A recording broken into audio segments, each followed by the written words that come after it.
Après un enterrement embourbé dans le chagrin, Trabi Grand embrasse l'enfant riant.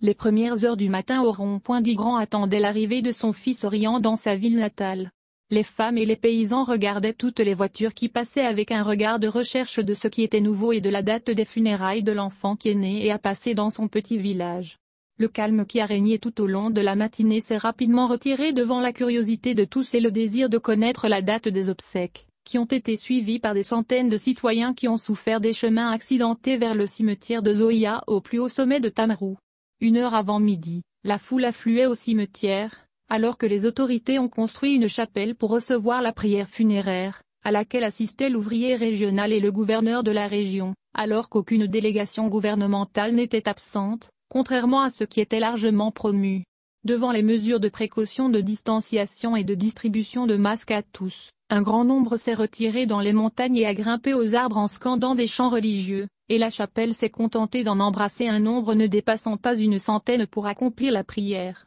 En présence de Khaled Oram, le père de l'enfant décédé, les funérailles se sont déroulées dans une atmosphère solennelle, dans laquelle seuls les journalistes se sont déplacés pour assurer la couverture, et les gens ont regardé les derniers instants du jeune, résistant aux crises de larmes qui ont envahi certains d'entre